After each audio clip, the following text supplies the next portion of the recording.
Ayan, naluto ko na yung ano, oh. Sinigang na tilapia. Ayan siya. Hindi ko sana lagyan ng kamatis kanina. Alam mo, ano pala, oh. Ano siya, natural oil. Yun ang maganda sa tilapia.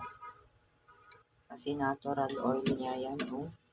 Kusa siyang ano, nagmamantika. Kusa siyang nagmamantika.